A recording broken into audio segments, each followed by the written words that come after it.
सो good morning once again dear friends, और winter break की class में आपका स्वागत है। ठीक है, so we are all on record. हाँ, I have already given this material to you. Okay, long back I posted it in the group. So you can see here we are focusing on the important questions. ठीक है, question says what is currency depreciation and devaluation, explain its effect. ठीक है, ध्यान से देखना बेटा। Currency depreciation, depreciation का उल्टा क्या होगा? Appreciation. So depreciation and appreciation both are used in where? कोई मुझे बताए? हाँ, किसमें? Flexible exchange rate system, market forces के द्वारा। ठीक है, डेप्रिसिएशन उसका उल्टा एप्रिसिएशन। तो डेप्रिसिएशन और एप्रिसिएशन कहाँ होता है? मार्केट फोर्सेस के द्वारा। इसमें गवर्नमेंट का रोल नहीं है, याद रहेगा ना, इसको हम आगे पढ़ेंगे, इसमें दिया होगा।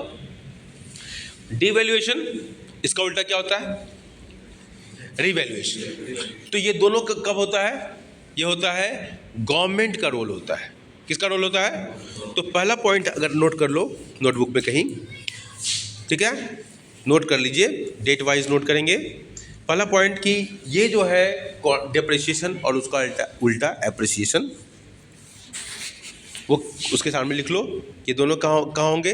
फ्लेक्सिबल एक्सचेंज रेट सिस्टम, मतलब मार्केट फोर्सेस के द्वारा इसका डिटर्मिनेशन होगा। मार्केट फोर्सेस क्या है? Demand and supply. Market forces क्या है? Demand and supply. करेक्ट है? चलिए, लिख लिया? जल्दी से लिखना है, जल्दी से लिख लेंगे बेटा, लिख लो नोटबुक में। ठीक है, अब हम आते हैं इस क्वेश्चन पर फोकस करेंगे, जल्दी करेंगे।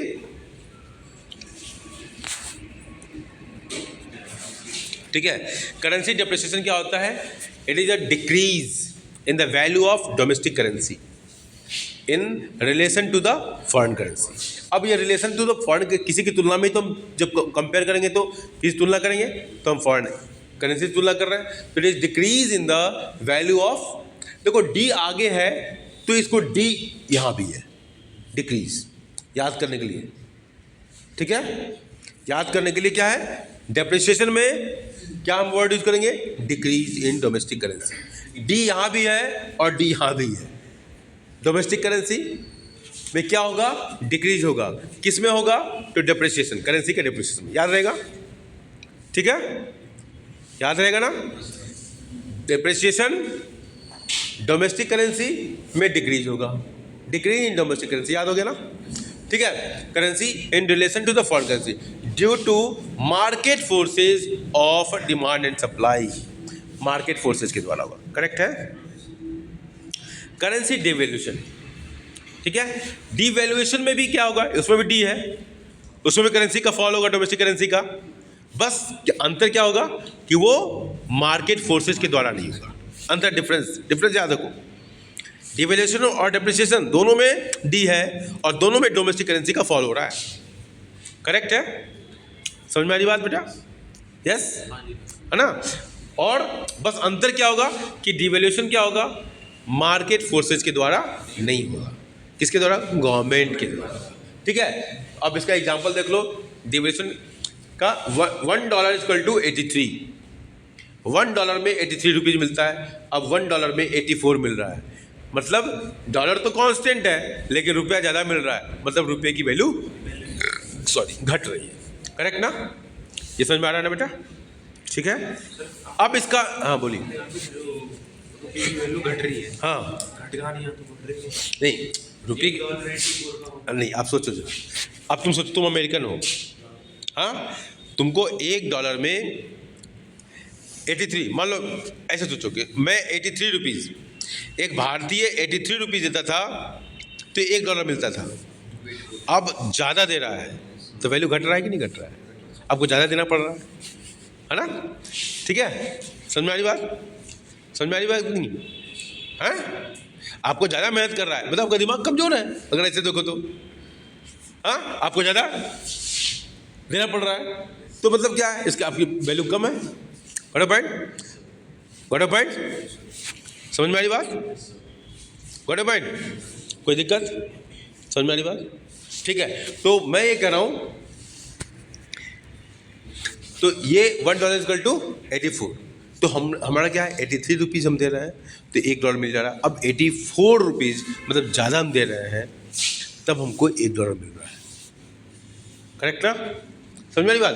तो अब इसका इम्पैक्ट क्या होगा कि $1.83, अब तुम अपने आप पर लेके जाके देखो कि $1 आपने दिया और 83 रुपीज़ मिला, अब $1 84 रुपये मिल रहे हैं, तो इसका एक्सपोर्ट और इंपोर्ट पर क्या प्रभाव पड़ेगा?